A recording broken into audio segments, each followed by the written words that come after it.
lot of valuable lessons for many of our countries in the region who are looking to understand how to link social assistance with labor market programs for vulnerable workers. So I'm really excited about her presentation and all of us learning more about the program. Ibudeni holds a PhD in economics from the University of Colorado. She was previously economic deputy chief of staff for the president from 2015 to 2020. And before that served as the assistant for to the economic advisor of the vice president from 2009 to 2014. So we're very grateful that she could be here today because she's been on a busy regional tour. She was in Korea before this, and certainly is in very high demand. So we're very grateful that you could come here. So without further ado, let me request our first panelist, Cheryl, to come to the stage. And then the way that we'll work is we'll go through all the panel presentations, and then we'll have moderated Q&A after that. Thank you, Cheryl. Over to you. No, you can keep sitting there, whatever you prefer. Yeah. Okay, are you hearing me clearly? Should I speak louder? No, that's fine. Okay, great. So first of all, thank you so much, Amir. I'm really excited to be here, and this is just going to be an amazing week for me. This brain trust that's been pulled together is absolutely fantastic. Some of you may know this, and most of you won't, that there's a clock right in front of me. It needs to start now, right? So, yeah, I don't want to dig into your time, Yasser. Anyhow, yeah, just really, really super excited. I want to make a confession right up front.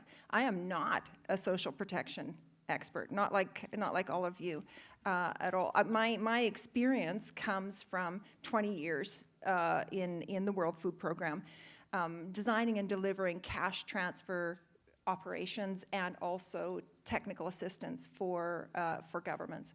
So that's where I live. But I got really lucky after 15 years of being in the field. I got really lucky and got this position in our headquarters in Rome at a time when we were just developing our new policy on cash transfer. So the policies there, you can read it. I'm not going to talk much about it. But what's important is that, you know, it started, our policy formulation started mid-COVID. So a lot of it has been informed by what was, you know, happening at that time and what the evidence that was generated out of that. It's also interesting because we just did a super deep dive into a whole bunch of it, and there's so much evidence out there. It's almost overwhelming how much evidence there is. But what I want to highlight for you today is just a few things that floated really to the top, a few things that just came out really strongly. They're featured in our policy, but I hope they'll also be interesting to you going forward. One of the things that I personally have difficulty with is talking about concepts and numbers and theories and methodologies without first being able to visualize how it's going to affect actual real lived people in their actual experience. So I'm going to start with talking about Aisha. She's a young mother, 3 children. She lost her husband, so she's fending for her family on her own. She makes her living with her own business that she started, but it's a small vegetable and fruit stand on a corner. Every day, Aisha is just trying to make ends meet, make sure that her children have enough food in their stomachs, that she can pay the rent, buy water, that she can make sure that they stay in school. She's always making these trade-offs every day. Do I spend a little more to buy the more nutritious food for my kids, or, you know, our school fees just around the corner, so I need to save up for those? She is literally on the brink every day. One unexpected event, one unexpected expense, and she's going to tip over and be in debt. She receives money from her sister who works abroad once in a while, whenever her sister can send some home.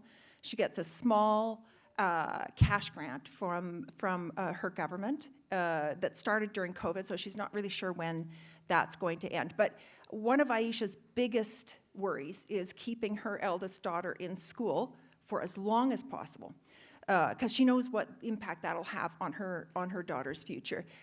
To do that, she knows she's going to need more income. To get more income, she's going to have to expand her business. To expand her business, she needs a small loan. and she doesn't qualify. So I think that is a story that's very common. We see it in a lot of people, a lot of places, one variation or another. So back to our policy journey and the evidence that we looked at. The number one thing that floated to the top, the one thing that there is just enormous amounts of evidence on for more than a decade, really, is that women and girls are the future. Yeah.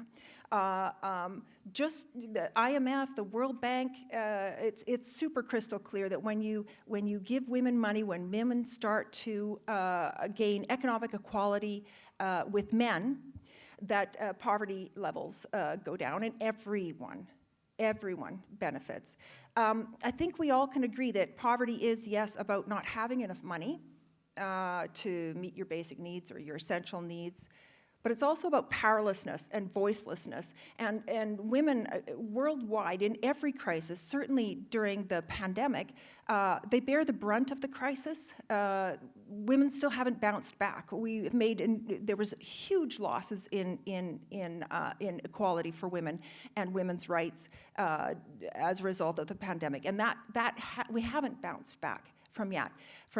So, just as everyone benefits when women gain economic equality, everyone's suffering right now. Everyone's losing right now because women's rights have been eroded in many places, a lot of places, more places than we'd like to acknowledge. Women don't even have control over their own bodies, let alone their assets and their income and so on and so forth. So, number one, learning from our policy evidence exploration was that there is way more evidence than anyone needs to have to say we need to do cash transfers to women. We, humanitarians, governments, everybody, you're going to get way more impact if you're directing the cash transfers to women. I'd love to talk about that particular subject with anyone who's willing.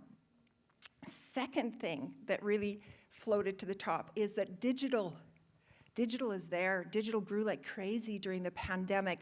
It's got so many benefits. You know the benefits even better than I am sure. It's lower cost. It's easier to be accountable. When people have digital accounts in their own name, they are more likely to save money and build a credit record and be able to access the type of loans that Aisha needs to be able to make more money to keep her daughter in school. Yeah, so digital is absolutely fantastic, but we do have to be realistic. We have to be realistic about it, and we have to be a little cautious. Realistic, WFP and ODI collaborated on a study in the Asia and Pacific region, where we just went out and talked to the people who were receiving cash transfers and asked them what their experience of digital transfers was. Like, do they prefer them? Would they like to use them more? What's going on? And the answers were very simple, very clear, and very legitimate concerns that they had. First of all, they're not comfortable with the technology. They don't really trust it. They're not really sure, about their money, physical money in their hands. For them, they feel much more secure about that. Number two, they're cashing out. Even when they receive it digitally into their account, they're cashing it out because it's inconvenient to continue to go back and forth. And most of the places where they're spending their money still require cash. So there's no ecosystem for them to suddenly join into. So we have a lot of work. There was much more interesting findings in that study. You can read about it. But the point here is we do have to be realistic. We have a lot of work to do before digital is going to be the kind of empowering experience that we imagine that it should be for the type of people that we're assisting, certainly in WFP. The third kind of big thing that came out of all the research was that money is one of the best forms of assistance for people who have been hit by a horrible disaster. So people who are in crisis of one form or another.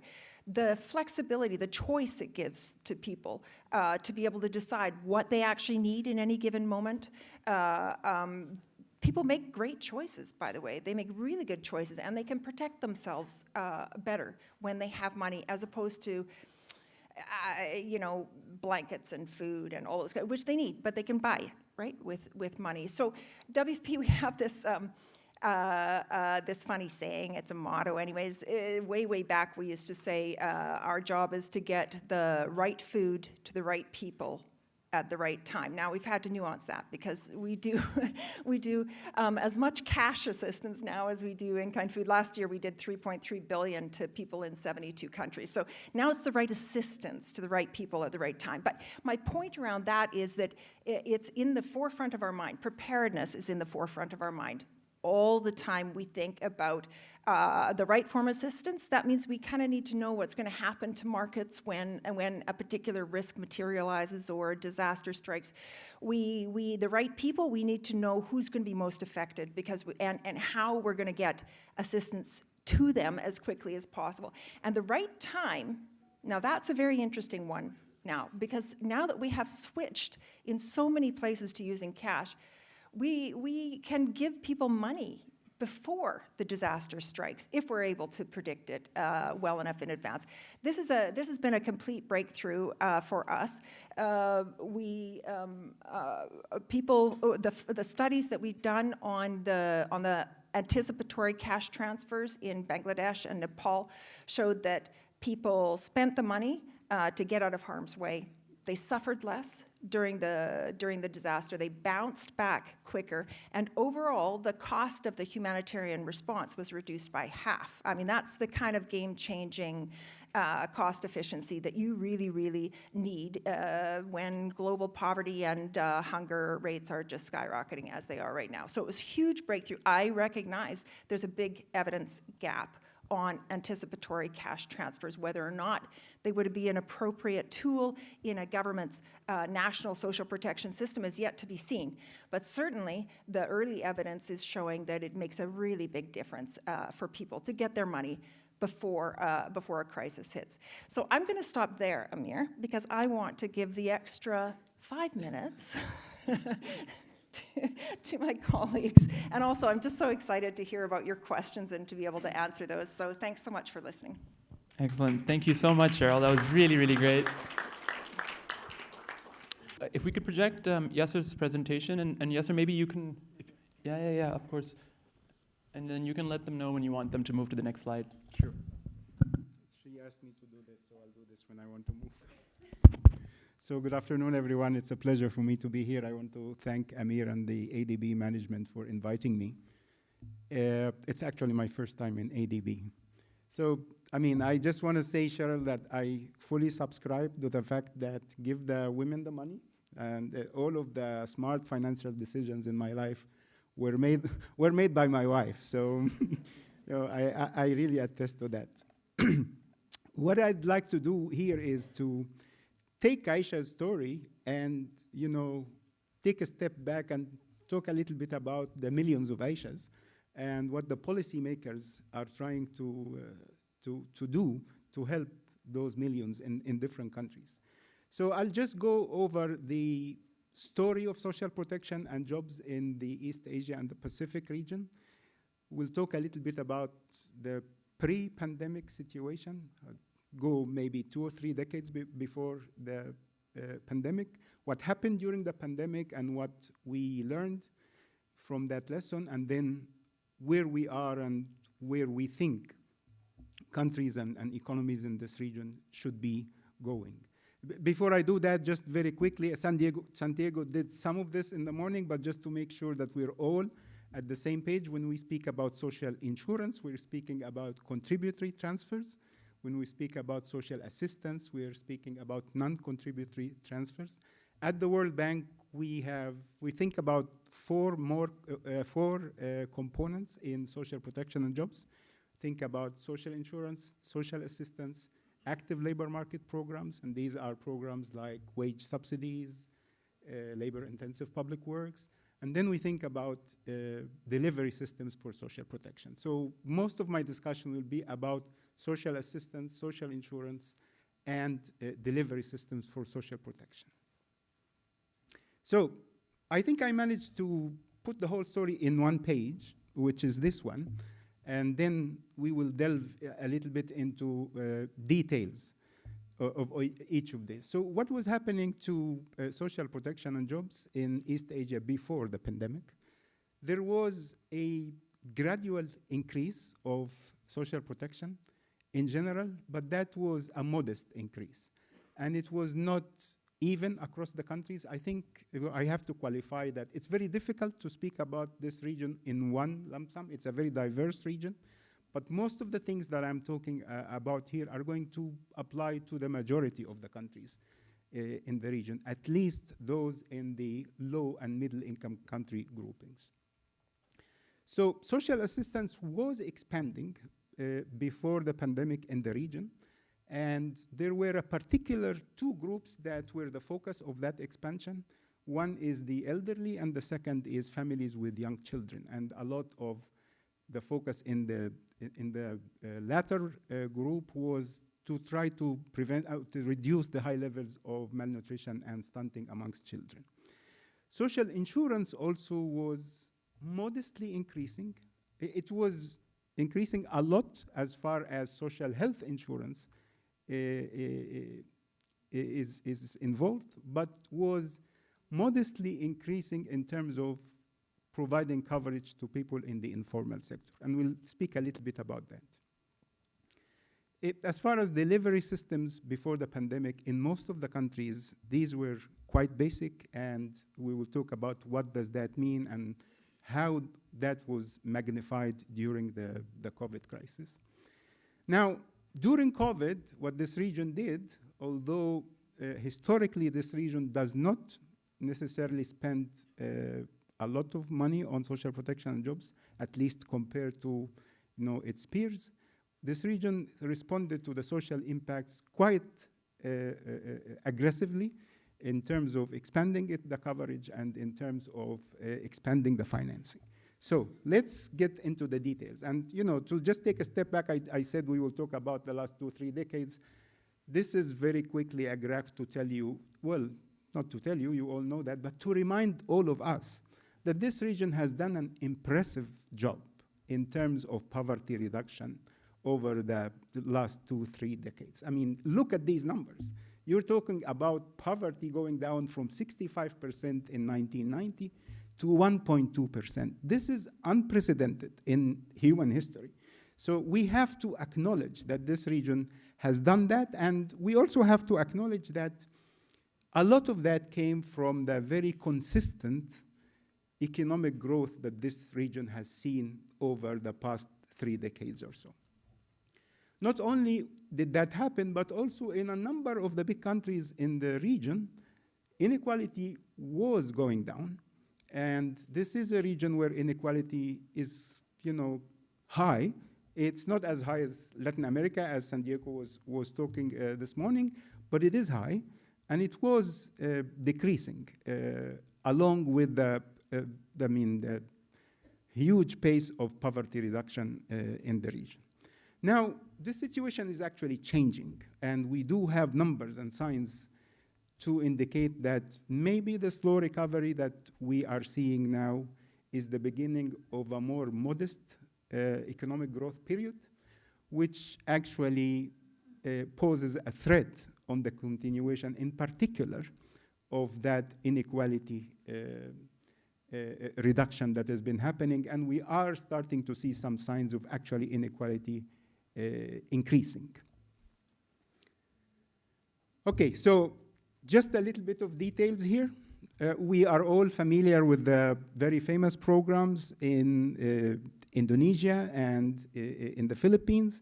These are programs that have been running now for over 15 years, and programs that have continued to improve in terms of their targeting, but also continued to expand in terms of their coverage. Besides these big flagship programs, we've only, and I'm still now before COVID, we have also seen the introduction of a number of conditional cash transfer programs in some low-income countries in the region. So we talk about Laos, we talk about Myanmar, and we talk about Cambodia. And most of these programs were really geared towards addressing, as I was saying earlier, the malnutrition amongst children and the stunting issue. We also see that countries like China, Thailand, started to expand their social pensions And when I say social pensions, these are non-contributory pensions, so they are basically a form of social assessment. And Korea had, some time ago provided the example for that, and these countries have been following that. On the social insurance side, and right before the pandemic, we also were seeing good signs of Cambodia, for example, introducing a private sector pension scheme. It actually was one of the few countries in the world that does not have a scheme for the private sector workers, and now it does, starting to kick off. And we also were seeing attempts by countries like China, Vietnam, to introduce some voluntary pension schemes to expand the coverage to the informal sector. And I should say here with modest outcomes, but maybe not in China, but in the rest of the countries. As far as the delivery systems are concerned, or were concerned, we heard the story this morning from Secretary Rex about asking people to stay home, but at the same time asking them to go and line up. So that's exactly what the situation is in many countries in the world. That's not specific to the Philippines. So, Philippines and Indonesia have these traditional census sweep-based social registries, but they don't speak to each other. They are not interoperable. And this is one of the issues that we will come to address and discuss. Most of the payment systems are made in cash or to transfer to special accounts, and no choice of provider. A bit of an exception to that is the Thailand's social welfare card system, which is really an end-to-end digital process for the registration, eligibility, and payments. And I think there is a great deal of learning that we can have from this program and from this system in Thailand. Okay, now we come to COVID and what happened during COVID. As I said, the region's reaction to the social impacts of COVID was quite impressive, both in terms of coverage and in terms of financing. So we are seeing huge expansion of coverage. It's not, very unusual when you look at the rest of the world, but it is a bit unusual, given the history and the initial starting point of this region. So whether you look at the population weighted average or the simple average, there was a big expansion, and this is what this slide on the left shows you. But on the right-hand side, you also see that the scale of that expansion also is very much related to the severity of the impact of the COVID crisis. That countries were hit differently, countries with a big tourism sector, so a bigger hit. The recovery came later in the process than other countries. So that's as far as the coverage is concerned. Now, if we move to look at the financing, and I think somebody is not looking at me. The financing obviously reflects that expansion of the coverage. You are talking about, in some cases, countries spending six and seven folds of what they used to spend before COVID. And I think Thailand and Malaysia here come out as two of the big spenders. For some reason, Mongolia is not in this graph, but if Mongolia is, it will also be one of these very high bars out there.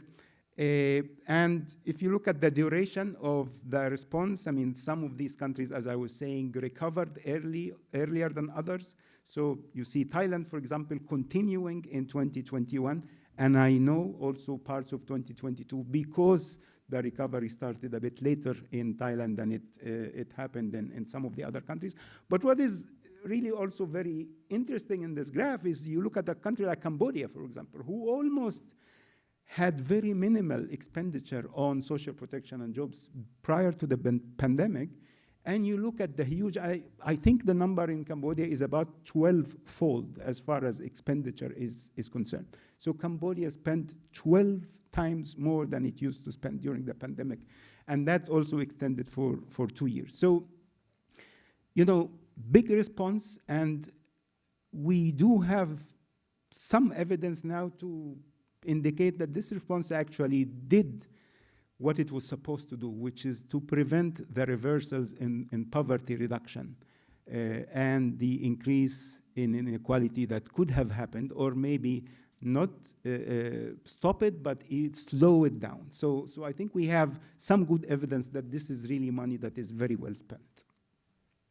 Okay, so what did we learn?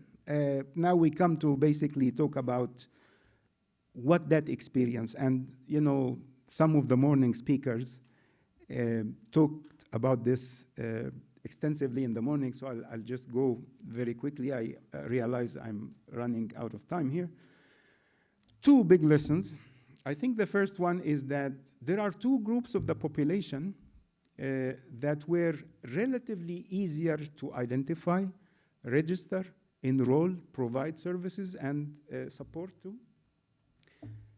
But one was very difficult. So the two groups were that one group in the formal sector, which is, most of the time covered by social insurance. And I very much keep in mind what Santiago was saying this morning, is that this is not a static picture. People keep moving from the formal and informal sectors. So those they exist. Their data exists in the systems. We also look at the beneficiaries of the existing social assistance program. And this is also a group that we have the data for and we can reach out to. And this is basically what many of the countries, not just in this region, but in the rest of the world did, is go to the existing programs and increase the amount of the transfers. Now, the group that was most tricky to reach is that group in the middle. And it's the majority of the population, actually. And this is the informal sector that is not necessarily poor. So they're not eligible to be covered by social assistance program, but they are also not engaged in social insurance, or they do not contribute to social insurance programs. And that was, I think it was the Pakistani minister this morning, the Pakistani secretary, who was talking about this particular group being the most difficult to reach. And that is not certainly the case only in Pakistan.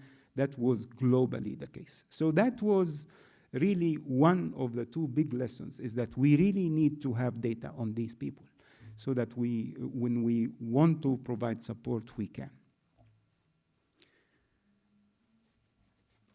The other lesson that we learned also was the inadequacy of the delivery systems, and I think we've heard enough from Secretary Rex this morning about how easy it was to provide support to the 4Ps beneficiaries and how difficult it was to support the non-4Ps beneficiaries.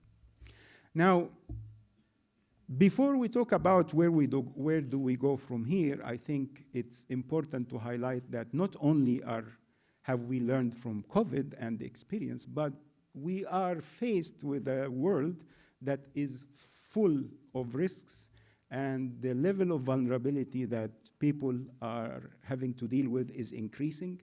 There are a number of factors contributing to that, the overlapping shocks that we have, the megatrends, the structural issues, and most of you can name many of those. I mean, the inflation and increase in food and fuel prices that has been happening, the tricky geopolitical situation in the world that we live in, the pace of aging by which a lot of the countries in our region is facing.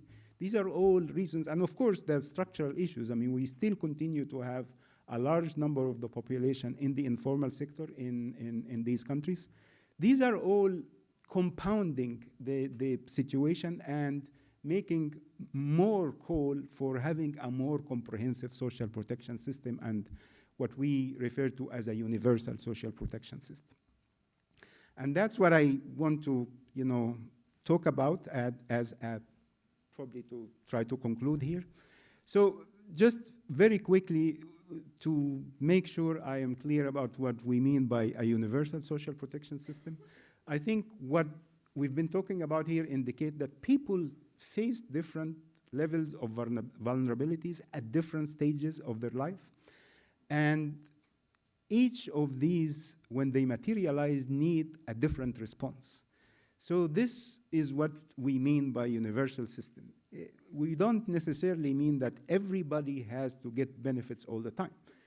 We are talking about a system that can identify who needs what at what point in time, and be able to, in a timely and efficient manner, provide this service. This is very easy to say. It's quite difficult to implement, and it takes time. And we've heard the story of Pakistan this morning, very interesting and impressive story. I'm familiar with this program. And what I'm having here on the slide is exactly what they went through, so it has to be a progressive expansion. And it also has to be, will take different shapes and forms from one country to the other, because the starting point is different. But what I know is that most of the countries in this region, if not all, are at some point of developing such system.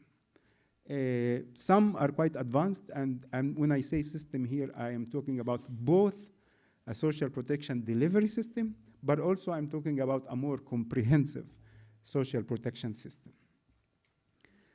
So just very quickly, what does this system need to develop? And I will, I won't be able to speak about all these pillars, but I just wanted to speak about two of these operational priorities that we believe are fundamental for reaching what we want to reach, which that comprehensive universal system. We obviously need to build a system, which is what I've been talking about. As we do so, we will need to increase the coverage gap in this region, and the coverage is now back. It's not back to pre-pandemic levels, but it's way below during the pandemic. We need to enhance the flexibility and fill this flexibility gap, and that flexibility is what we refer to adaptive social protection. I think there is a parallel session happening that is talking about that. We need to address the opportunity gap, and by that we mean trying to provide income-generating opportunities to those under and around the poverty line. And then I think the magic question and the most important one in this whole thing is, where does the money come from, right? So the financing gap. I'll just very quickly speak about the first and the last one, because this is what we think is going to facilitate the other pillars happening. And it's a bit of a complicated graph. You will have the slides, but very simply, this is indicating we need a system that can easily identify people, enroll them, register them, that is able to know who is getting what kind of benefit at what point in time, and who needs what kind of benefit at any point in time. Again, very easy to say and very difficult to implement. And as the minister, the secretary from Pakistan this morning talked, you start by having a registry, then you realize that having a static registry is not good enough, because people's situations change every day. Then you have to have a dynamic registry. So that's as far as the systems part is. And as I was saying, I mean, I'm not going to go over all these experiences, but what this slide shows you is that every country in the region is at some point in the journey towards developing such a delivery system. And we, are very happy to be partnering with all these countries and trying to work with, other development partners and provide support to all these countries. Now, if we move and speak about the no, please, one before. If we, yes. If we speak about the financing, I think it's very simple. When you want to increase the financing, or when you want to increase the impact, you need to maximize the resources, and you need to make the expenditures more efficient. I think that's the bottom line. Now, how do you maximize the resources? There is a lot that can be done in terms of tax reforms in this region. The fiscal system in general is not set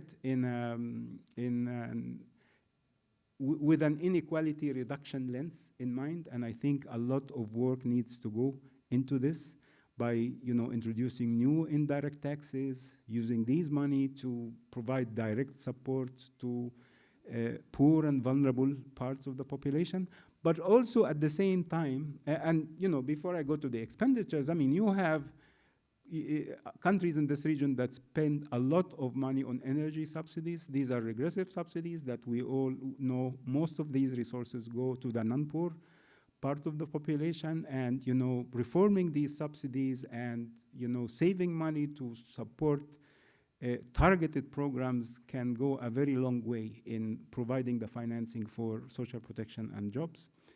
And then on the spending side, obviously a lot of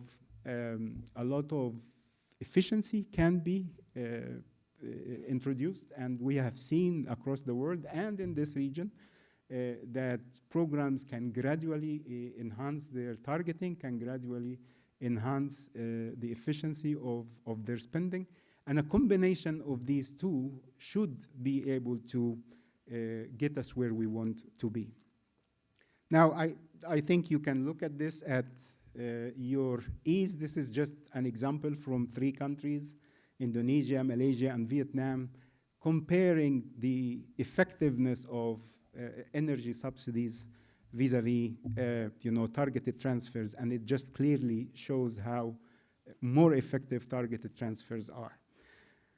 I'm sorry I took a little bit more than what I should have taken, but and Cheryl was very generous with her time. So just to recap and just to say, social protection was expanding before COVID in this region with particular characteristics, in the sense that social insurance was moderately expanding, except for health insurance. Social assistance was focused on 2 particular groups. During the pandemic, this region responded very impressively and very aggressively, and one has to say thanks to the fiscal discipline that many countries in this region has. There were very important lessons that were learned, and I mean, we just picked 2 of them, one being this missing middle and the other being the inadequacy of the delivery systems. We have a number of factors that are compounding the need for a more comprehensive and universal social protection system. But I think the most important of this all is that we think that this is all possible, and that countries are seeing the need for more comprehensive and universal systems and are actually in their way of getting there. It's a long journey, but we all have to, continue to learn from each other, and I think what we are doing today is just part of this process. So thank you very much for your time. Thank you so much, Yasser, for that very comprehensive presentation. I'm sure it's actually raised a lot of questions and given a lot of people food for thought. Perhaps we can move straight to Ibudeni, your presentation.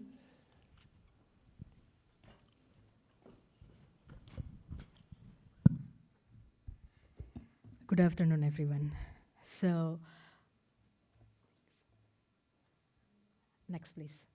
Yeah, let me start my presentation by addressing the issue of Indonesia labor market force before the introduction of Prakerja program in early 2020.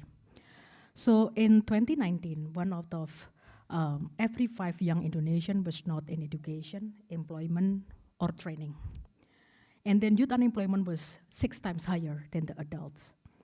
And approximately 90% of Indonesian workforce, roughly 120 million people, never attended any trainings or any courses. So they only have certificates from the high school or from the university. So the reasons why this happening primarily attributed to the financial constraints, time limitations, and lack of information regarding available training opportunities. So Indonesia ranks 72nd out of 77 countries on the PISA scale. And 67% of Indonesian workforce actually in the informal sector. So the GNI per capita stood only at around $4,000, showing low productivity of labor. So furthermore, there was issues surrounding the supply side of trainings, characterized by a lack of relevance, diversity, and also inclusivity. So the subjects are very limited. So English language courses or computer training, for example, were predominantly accessible by affluent families. So subsequently, the president aimed to establish a large-scale training program targeting a minimum of 2 million people per year to address Indonesia labor force needs. However, as Prakerja was about to be launched, COVID-19 pandemic reached Indonesia, exacerbating the existing challenges. The Central Bureau of Statistics, for example, reported that 21 million workers were affected, including vulnerable groups such as women, ordinary blue-collar workers, individuals with disabilities, migrant workers, and those who are in the informal sectors. Notably, not everyone possessed the same level of adaptability, further complicating the situations. So a study conducted by CIPG, funded by the ADB, has revealed that the majority of Prakerja recipients typically have saving equivalent to only 1 month worth of living expenses. This precarious financial situation places them at the high risk of falling into poverty. Next slide. So the president aspires to implement a large-scale training program as a part of Indonesia's ambition to become a high-income country by 2045, marking 100 years of Indonesia independence. This goal can only be achieved through increased workforce numbers and increase or enhance workers' productivity, in addition to investment, of course.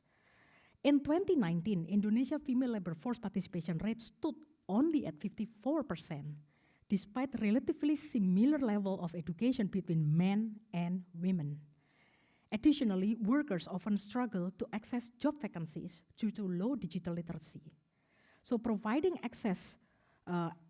accessible job information, therefore, is crucial in facilitating employment opportunities for individuals, including women. So regarding productivity, efforts to offer upskilling and reskilling opportunities to the workforce are paramount. So one consulting firm, A.T. Kearney, for example, has indicated that 50% of the workforce in Indonesia requires upskilling. Providing training information to workers is essential, therefore, in reducing information asymmetry.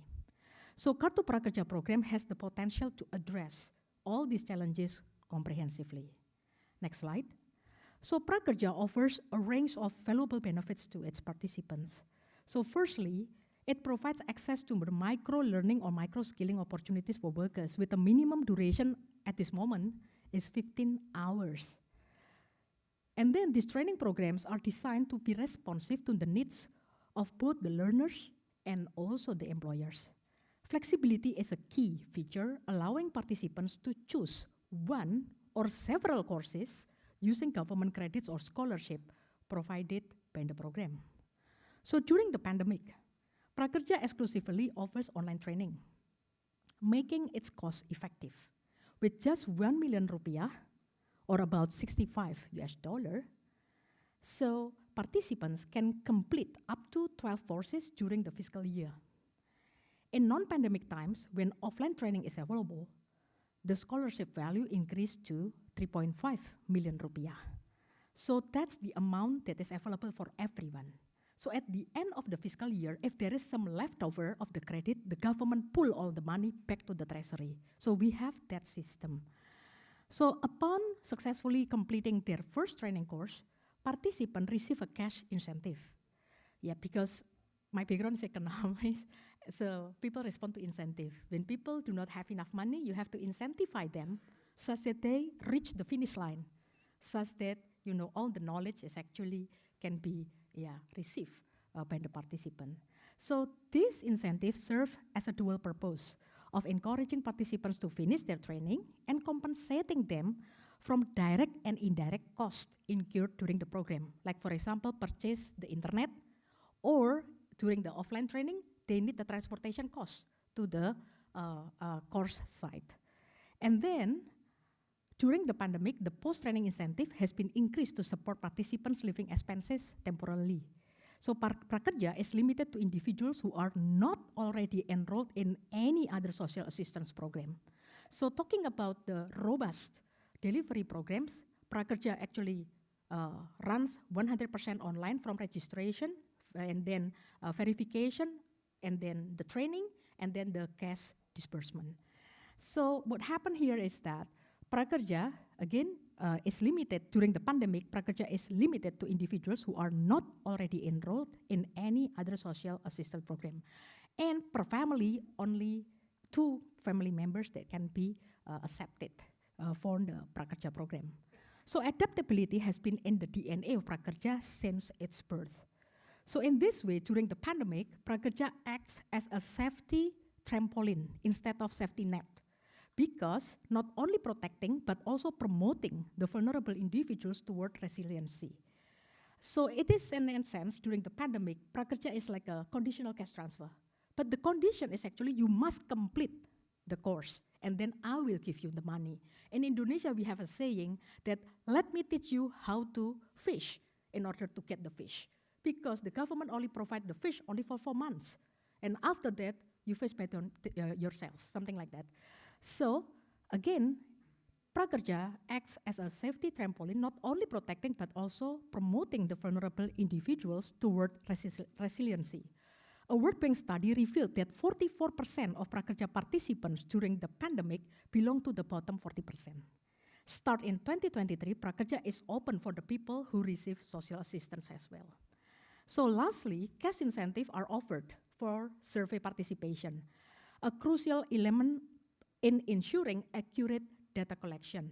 So these surveys are designed by economists at the National Team of Poverty Alleviation in the next room, and are sent to prakerja participants at the intervals of 30, 90, and 180 days after they receive the incentives. So currently, prakerja has a database of 14 million participants who have completed this survey. So it's very large. So currently, 17.4 million people have received prakerja, and they are actually from 52 million verified applicants. And then they are coming from all cities and districts in Indonesia, 100% covered. So how to choose among the applicants? Because the government only has limited budget, the number of participants so enormous. So what we do is actually, we recruit the participants batch by batch in order to give time for people who live in the outer area, because the information and also the technology and the speed of internet actually not that good, like in Jakarta.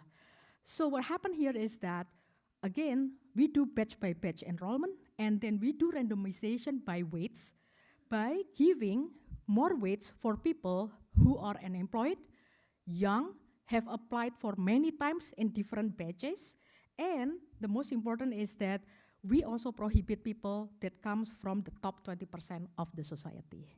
So, next slide. How to access prakerja? This is the look of prakerja.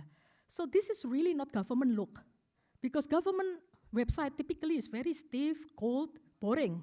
So prakerja serve, again, the youth. So we must be ensured that the UI UX is actually matched to their preference.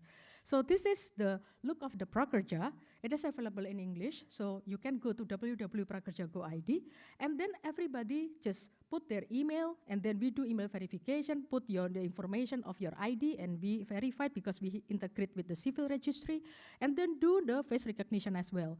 And then lastly, you put your cell phone number, and then we send you the OTP. All the end-to-end digital actually force people to have the digital literacy, because there is no other option to access the government program of prakerja. So, and then after you put all the information, our machine learning actually try to match your profile with course recommendation that match with your demographic profiles and also your backgrounds. And then what happened here is that after the completion of the course, then you can find the job recommendation available, because we also integrate with some job portals. Next. So how prakerja actually relate to the education sector? So prakerja is actually, here you can see that if we look at the time span of Indonesian, typically Indonesian, this is the average, life expectancy in Indonesia, 77 years old. That's for female. For male, it's 74 years old. So what happened here is that for the early childhood development until university, that belong to the MOE typically. And then what happened here is prakerja can be seen as the providing access of the adult learning and education from 18 to 64.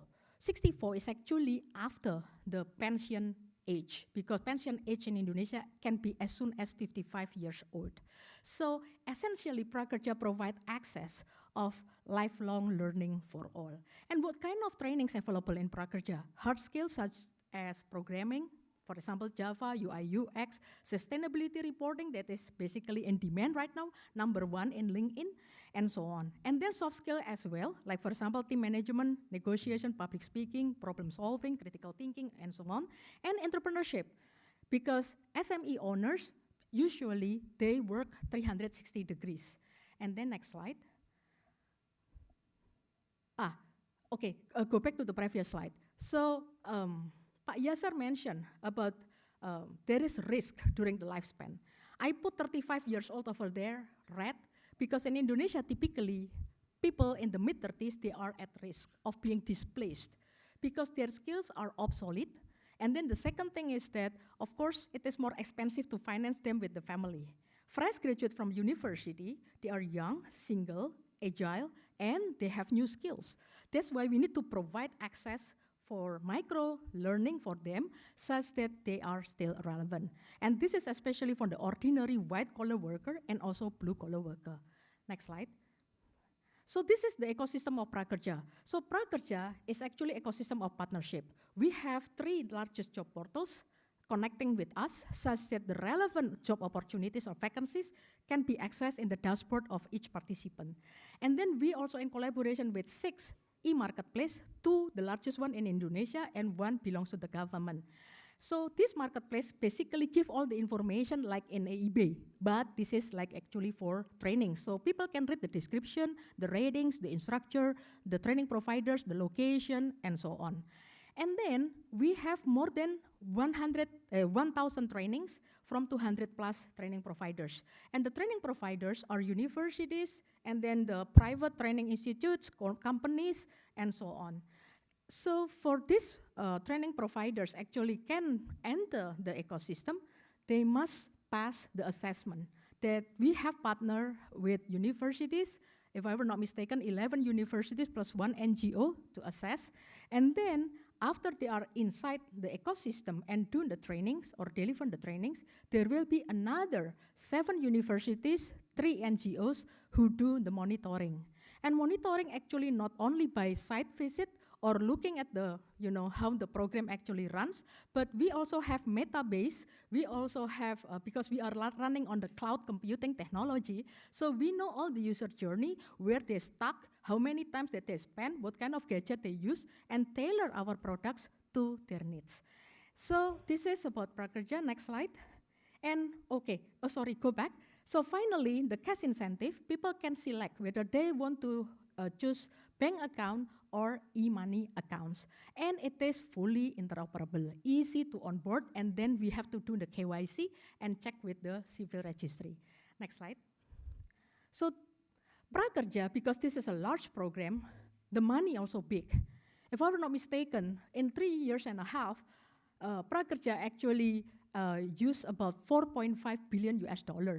So there is no room for error. It is so irresponsible if I do not spend effort to do the monitoring and evaluation.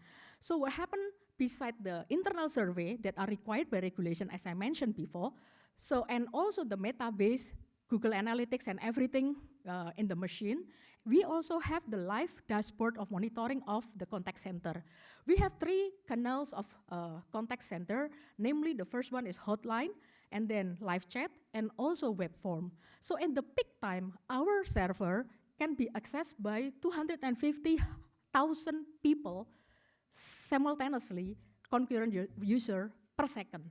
So that's how actually Prakerja rely on technology in order to play or serve at speed, scale, and also efficiency. And then what is important here also, we have social media accounts, Instagram, TikTok, YouTube, Facebook, and everything.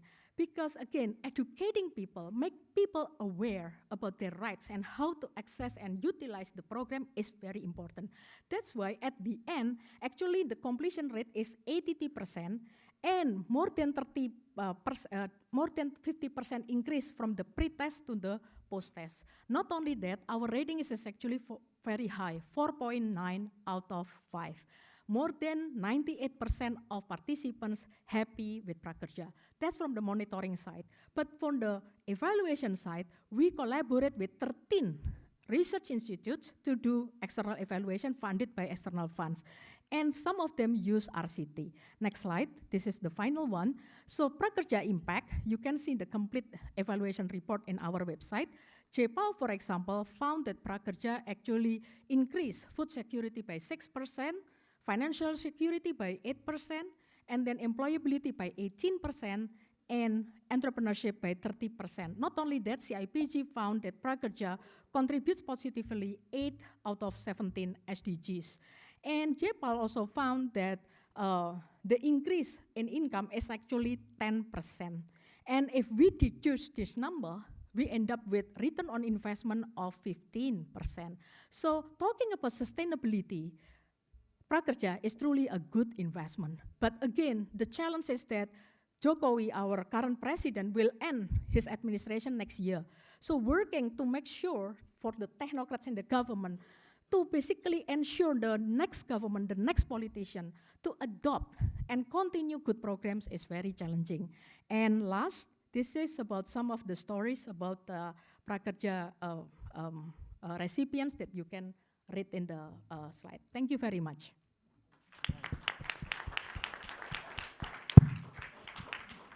Thank you so much, Ibu Deni. I think there was so much in that presentation that I think all of us can learn a lot from. I'm going to take advantage of being moderator to ask a couple of questions, and so I'll come back to you. But I'll start, Cheryl, perhaps with you. I think, what I noticed in your presentation, you mentioned a little bit about the importance of giving people choice. And I wanted to understand a little bit better what that means in the context of social protection, and perhaps you could share a little bit about how WFP is working with governments to encourage more choice in social protection delivery services. Okay, that's a great question. Choice is a really loaded term, especially for women. It's a very loaded term, but so approaching this on a bunch of different from a bunch of different angles. First of all, choice in how you spend the money. Yeah, that's a really, really important one. In the past, WFP and I think a number of governments went quite far down the road of thinking that we needed to restrict people's choices on how they spent to make sure that people were making good decisions. We basically took a lot of choice away from them and used things like vouchers and so forth that you could only redeem in certain places. Those were and are expensive. And in fact, that restricting people's ability to choose how to spend their money, in the end, it costs a lot. It opens people up to a fair amount of fraud, abuse, and it doesn't really get the impact. People make really good choices, I think, is what the evidence is showing about that. Choice about how to receive your money. This is really important, and I kind of touched on it in the conversation around digital. We all are quite convinced. I mean, I love mobile money. Honestly, it's fantastic. It's like so convenient and so such an excellent way to receive money. And we do know countries like Kenya, where mobile money just made a huge impact really quickly, changed poverty levels really, really fast, big impact. But we're not there yet everywhere. Also, I don't know, I mean, I'm sure public procurement systems are very similar to large UN procurement, which is like it takes a long time, it's really hard to do, it's very complicated, it's political. Often, there's a lot of interference that you have to guard against. And so you do it, and you want to just kind of get the best value. You want to find one bank, one mobile money operator, and then you just have them open accounts for everyone that you're wanting, and everyone uses that one supplier. So it's like this really awful vendor lock-in that happens, because these accounts ideally are accounts that people should choose themselves. based on trust, based on where they're getting the best value.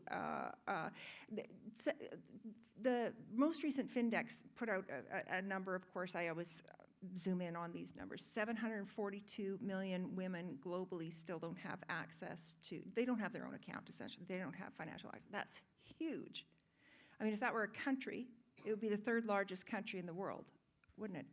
Massive, massive, like untapped potential there, because if you marry that up with some evidence coming out of a government of India program that reached 100 million people, and one of the main findings was that when it was women who were receiving the transfer on behalf of the household, and it was into her account that she had chosen in her name, she was much more likely to find employment than women who received it in cash in hand, or women who were part of a household where the brother, uncle, husband, father, name any man, received it on their behalf. So the link between government transfers, giving women choice, getting accounts, women entering the formal economy, and therefore women's economic empowerment,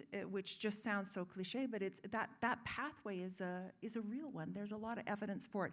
So letting women choose, giving them good information so that they can choose, and then respecting their choices, I think is a really big part about both tackling poverty, especially that voicelessness, that powerlessness. I think that's extremely useful, actually, and I think we've been advocating for that quite a bit, about putting users and beneficiaries first when you're thinking about how to expand access to finance and partnering with different financial service providers. So really opening it up and thinking about your beneficiaries first. So no, that's very helpful. Yeah, so I'll come to you next, because I think you are bringing a lot of global experience to your role here in Asia, and I'm curious, you know, having spent now some time here, what are some of the lessons and experiences that developing Asia has acquired in social protection that you think it can export to some of the other parts of the world? And what are some sort of knowledge solutions and experiences from other parts that you may have worked in that Asia should consider importing in social protection delivery systems and innovative solutions here? Thank you very much, Amir. A very, very interesting question. So on the first area, I think, I mean, without doubt, in my view, the experience with health insurance, social health insurance in East Asia, I mean, this region is a pioneer in this. And the introduction of social health insurance in middle-income countries did start in this region, and I think there is a lot for the rest of the world. I mean, there is already a lot of learning that is happening. Whether it comes from the innovative financing that has been used to finance these social health insurance, the complementarity with private sector and the partnerships that happen in some of the countries. So this is an area where certainly the rest of the world can learn a lot from a number of countries in East Asia. Another area which is a little bit more emerging, and to be honest, I think most countries are struggling with, is the expansion of social insurance to the informal sector. There are so many programs in the world that try to do that with very little success. And I think that probably China is one of the countries that does provide a good example of how to do that using matching contributions. I mean, you know, it's very clear that you have to pay for it, right? So voluntarily, people are not going to be able to provide consistent contributions, and there needs to be a strong incentives if you want to include informal sector workers into social insurance schemes. And I think the experience in China is quite promising, and I mean, it's at least the only experience where there is some reasonable outcome in terms of numbers. Now, what can the region learn from the rest of the world? I think this delivery system agenda we've been talking about is probably the most important. And this is a journey that many countries have gone through. We use a number of countries as very good examples of systems that are able to do the functions that we've been talking about. So some of these examples are the Turkey example, are the Colombia example, are the Chile example. And we don't stop. You know, I know not just we at the World Bank, but a lot of the development partners sharing that experience, and we keep, you know, doing these study tours from, you know, our counterparts in East Asia to go visit some of these countries and the other way. So I think the most important area where the region can learn from the other regions is that, you know, social protection delivery systems. Thank you so much. And I think, you know, these sort of regional conferences are also a great opportunity for us to learn from each other in the region, but then also some of our experts who are here from outside as well. Ibrahini, I'll come to you, and then we'll perhaps open up to the floor for questions as well. So I noticed that, you know, Kartu Prakarja opened itself up to a lot of external assessment and evaluation, and you sort of really invested a lot in building an evidence base for that program.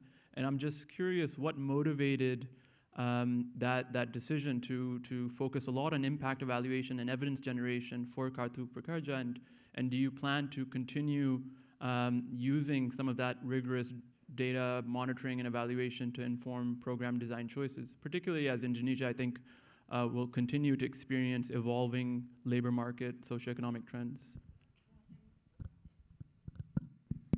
That's because I'm scared that I waste the taxpayers' money. That as simple as that. It is so irresponsible when you have significant responsibility on your shoulders and you pretend that everything is okay. So that's why we do rapid assessment in the first 3 months of the implementation of Prakerja for the semi-social assistance mode during the pandemic COVID-19. And this year, we also do the same thing, rapid assessment done by a consultant funded by ADB to do basically checking. That's why current year is only 1 million, because I try to be conservative. Until I'm sure that everything is okay, then we are going to scale up. So that's basically the motivation. And then what is the significance of having the monitoring and also evaluations? Number one, the most frequent is to improve the system and process. Because again, technology is there, but the willingness to listen and to basically adapt, that requires, oh God, you're so tired. Because again, the society in Indonesia is so huge. And I traveled in different islands, Even some people do not know their password, their email password, and ask us. And that's thousands of people. And then we also guide them how to do the SMS, OTP, and so on. But again, by forcing people to adapt, we actually empower them. We give digital literacy, digital skills to them. And then not only that, so system and process is number one. That's the most frequent one. The second one, the big and significant one, with data, I can influence the policymakers because Prakerja is the implementing agency. We only have 175 people serving 17 million people. And what is important here is that the board of the ministers, 14 line ministers, they have to be agreed upon, the decision, strategic decision. That's why with the data, with the evaluation, we can influence them to change even the regulations. There is no history in Indonesia, presidential decree changed twice in 3 years. And then coordinating minister regulation changed 5 times in Prakerja. And the MOF decree, that is usually is like a Bible, also changed once. So that's what happened in Prakerja, but everything is required commitment. And we, again, technology is there, but technology for policy, better processes, that's what it takes we call it as a commitment. So that's all.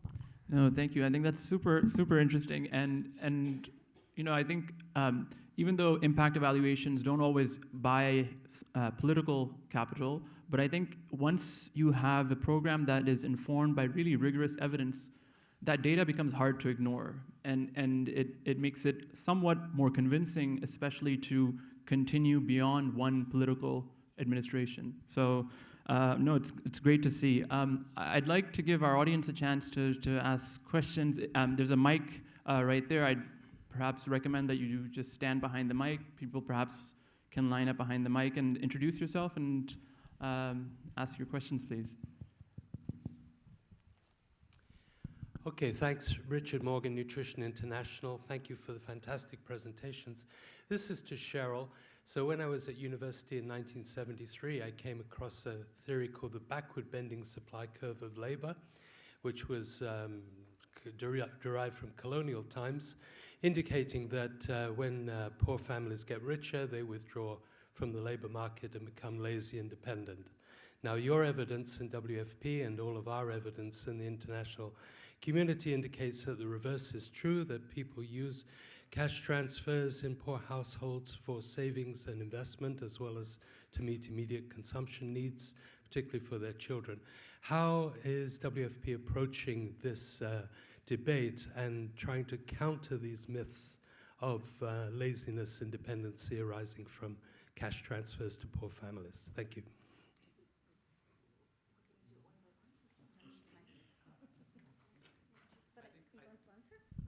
Yeah, why don't we have all the questions first, and then our speakers can take note and then answer them one by one. So please go ahead. Okay, thank you. Good afternoon. My name is Natalie Pasmino. I've been privileged to work 18 years in social protection, including agencies like WFP, World Bank, and UNICEF. I'm very happy to be here. I'm learning a lot about this conference in the ADB. So first, I would like to congratulate Ms. Deni Pushpa on the initiative Prajarga, because my question is very much related to that type of programs. Because I have worked extensively in social protection, including shock responsive social protection, developing systems, targeting payment systems, policies. But having worked in Latin America, Africa, Asia, and other countries, how do you bridge social assistance to labor market? Because you know, a lot of money and efforts are being spent on cash transfers. But the issue that I've seen in many countries is how, you know, once people graduate or, you know, from these programs, the families, how do they bridge to being productive in the labor markets? I mean, that's really the question I have in my mind. Like, I know there's a lot of work in labor market, you know, a lot of projects and policies, but I would just, to Mr. Yasser and other panelists, I would like to know, you know, what type of recommendations, like graduation strategies, or how do you see that could be a good bridge between social assistance and labor market? Thank you. Thank you. Yeah, thank you, Amir. Good afternoon, one and all. And I'm Dr. Moni Raju. I'm coming from India, from the National Institution for Transforming India. It's a Niti Aayog. My question to Asit, you see, there are a lot of companies coming up with social insurance. When it comes to disability sector is concerned, there are apprehension among the companies to provide insurance to disabled products and also to the people for coverage. So how World Bank contributing to sensitize or provide support to these organizations or the insurance corporates to provide disability related social protection and as well as the insurance coverage? Thank you. Thank you so much. So I think we'll allow our panelists to first answer those questions, and then if we have more time, then we'll take more questions then. Cheryl, you want to take the first question? Okay, so that's an excellent question, and very recently we actually had I invited a colleague from the World Bank, Ugo Gentilini. Many of you will know him. To come and talk to us in WFP about like 2,500 years of cash transfers. This guy's really studied this stuff a lot, and he presented this amazing kind of up and down. I mean, the ideological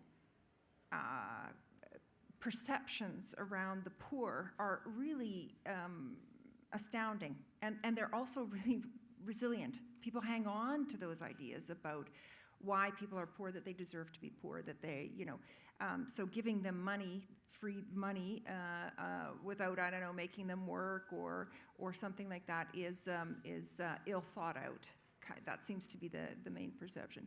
So when we were working on our policy, we did a lot of just revealing that evidence. I mean, Amir talks about this kind of flurry of evidence on my LinkedIn channel, and it's not coming from WFP. It's all there. It's all, you all created it. Everybody creates it.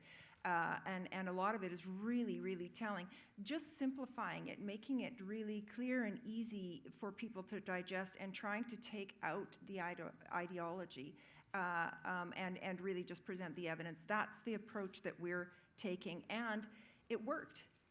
It worked because we now have a 10-year cash policy that puts unrestricted cash transfers at the very top. Unrestricted, you know, so not vouchers, not conditional. It's not to say that conditional transfers are a bad thing. In many cases, they are a very good thing. But really just giving people that choice and privileging the fact that people, by and large, make really good choices with their money. I hope that was helpful, but yeah, it's in the evidence. Thank you, Cheryl. Ibudeni, do you want to take the second question? So how to make people productive.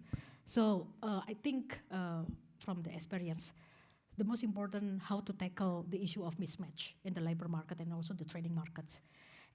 Because then asymmetric information is very serious there, and also people, like I said, do not have digital literacy. We know there are so many job portals offering for the permanent job or even the project-based jobs. But if people do not have digital literacy, they don't know how.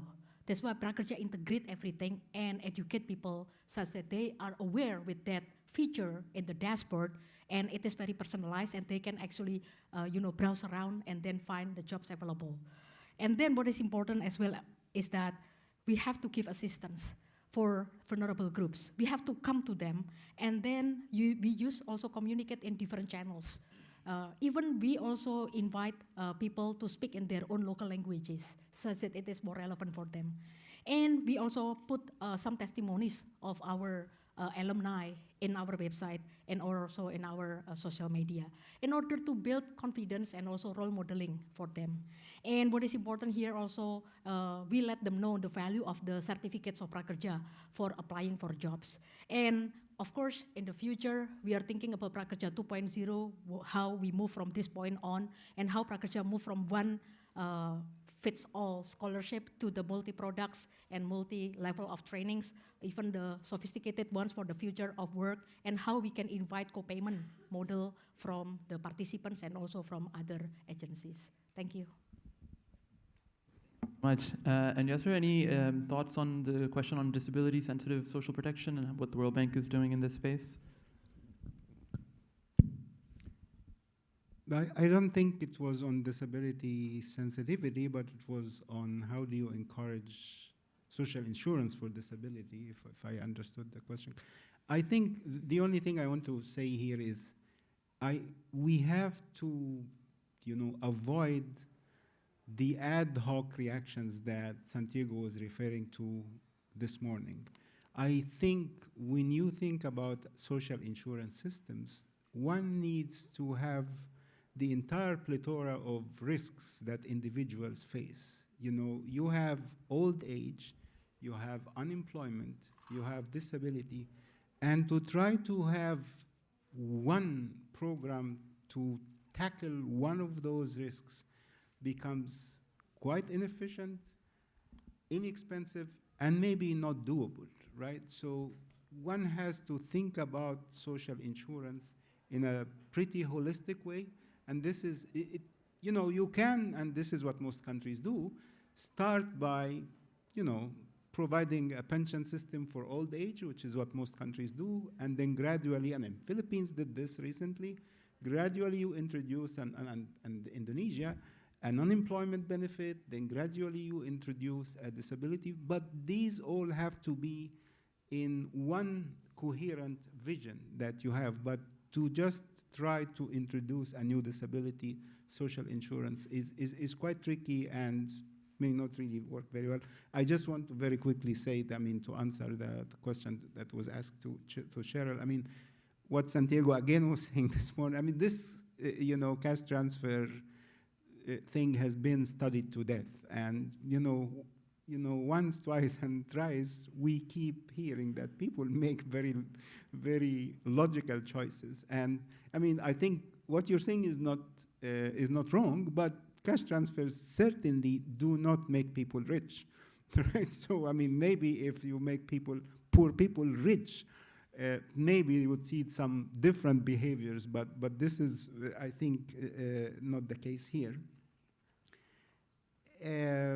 Yes, and I just want to make one quick reaction to the point on graduation.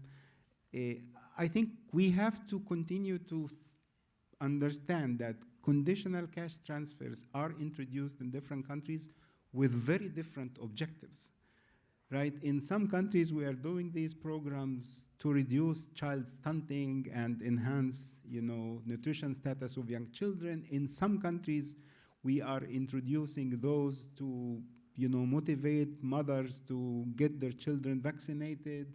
In other countries, we're motivating young people to be trained. So, the idea of graduation has to be very much linked to why you introduced that program in the first place. It is not just all about, linking to income opportunities, which is actually happening in a number of countries. Thank you. So we have just 3-4 minutes left, so perhaps time for 1 or 2 more questions. If you could just quickly keep your questions short, and then we'll ask our panelists to respond. Good afternoon. Thank you for the opportunity. So I'm Aura Sevilla from Women in Informal Employment, Globalizing and Organizing. Just a quick input and one question. Just in addition to the topic that on informal economy, there are barriers to coverage, which include non-financial and financial. And in addition to what our speaker is telling, we would just like to say that we are publishing a report with ILO that features the different inclusive social insurance that works, particularly for self-employed. We featured 13 countries here and an in-depth case studies of Uganda monotax and also in Thailand. So we hope that you can also input that if you're looking for resources on how to extend social security for informal workers. And then just a quick question to our speaker from World Bank. You mentioned about increasing indirect taxes for sustainability or financing social protection. Just how do you think this cannot result to regression or regressive taxes, and how can we also make sure that the people who will be affected by indirect taxes can also be properly targeted? So thank you so much. Thank you, all the speakers and the moderators, for the wonderful talk. Micro and macro questions. Wana from ASEAN Training Center. I'm an ED. So first of all, if 3 of organizations are interested in joining our live course in social protection, we are going to extend verbally invitation right now. However, micro economics question, for example, the last phase of $270, right, per head that for Prakarja, will it be eligible for any training outside Indonesia, online, offline? And from the macro perspective, for example, we didn't touch base a lot on the senior population, geriatric populations, and given that COVID-19 made the poor poorer, the middle income to the lower group, and for example, I know that there are a lot of echoes in Thailand cases, and if anyone is an economist and have different data, please share with me. But recently, we have universal senior pension cut. Before it was universal, but now you have to prove that you are poor seniors so that you can be eligible for universal pension in Thailand. And because of the technology, for seniors, it's difficult to mobilize smartphone, use their hand and such, and how you're gonna make sure that it's given properly and ethically. Thank you. Thank you so much. Before we get kicked out of the room, Yasser, did you have any quick reactions to the first question from the speaker, and Ebudeni, perhaps to you as well?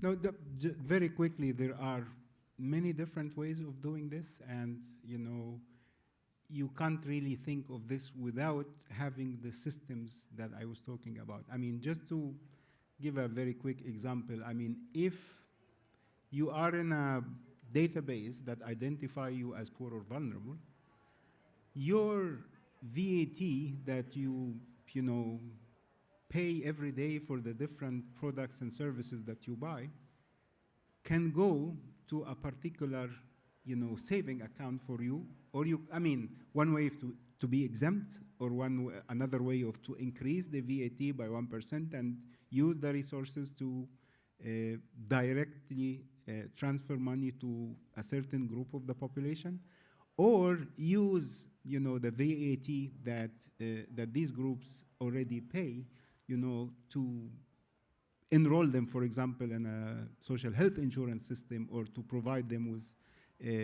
transfers. There are many different ways of doing this, and there are very good examples in other parts of the world of having. It's really very, very difficult to talk about one system that can happen in all the countries. Ibadeni? So Prakerja is not eligible for foreigners, only for Indonesian nationals. But if they live in foreign country, they can still access Prakerja.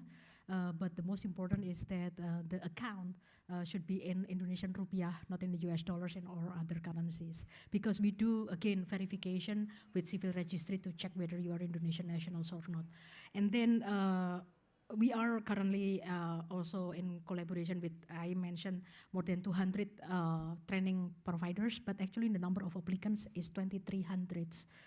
So it's huge, but many actually do not have good quality in delivering training, and we cannot let them go in our ecosystem. So Prakerja becomes like a catalyst to upgrade the quality of training institutes in Indonesia.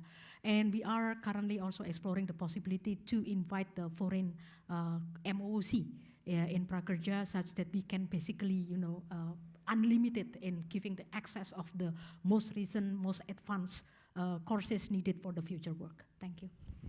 Excellent. Thank you so much. Thank you to all our panelists for giving us your time. Let's everyone give them a round of applause. We have about 10 minutes before the next session begins, so outside everyone can take a short coffee break, and our panelists will be around, I'm sure, to interact briefly with the audience as well. Thank you so much once again. Thank you.